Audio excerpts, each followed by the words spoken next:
Sunilleen seenaadha. Itti dhiyaadha. Dubbiin akkana. Obboleeyyan lamaan. Tokko maqaan Muhammad Amaan.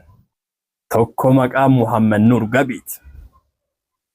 Lachuu ta Gabiiti jechuudha. Gabnu goote ijoollee. Kitaaba barreessite. Bara dhaloonni kitaaba osoo hin dubbifne dubbatutti obboleeyyan lamaan kitaaba barreessan. Muhammad Amin keessattuu walaleessaa jabaa. Dargaggeessa lafaa dhufaa qaroo. Obboleessa isaa wajjin kitaaba lama barreessan. Kitaabni Muhammad Aman waan jedhu madaalamtee jedha. Madaalamtee waan inni gaafatu kitaabuma isaa keessaa agartan. Guyyaan dhufaa jira.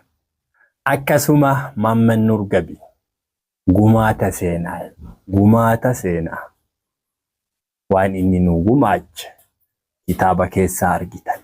Caamsaa 11 bara 2016 akka lakkoofsa biyyaatti guyyaa sanbata guddaa yookiin dilbata yookaan sandee jechuudha.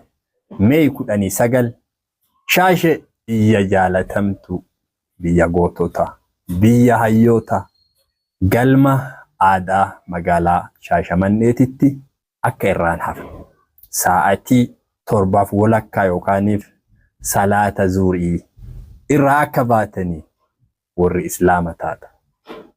Irraan hafinaa ijoollee seenaati isaan lachuuyyuu bira dhaabanneeti hamilee itti godhuu qabna.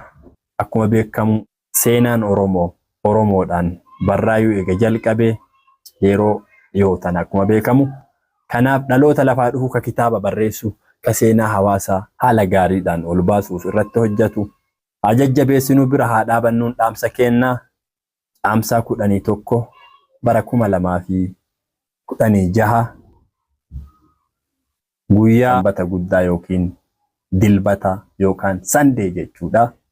Irraan hafinaa. Wassalaamu alaikum wa rahmatullahi wa barakatuh.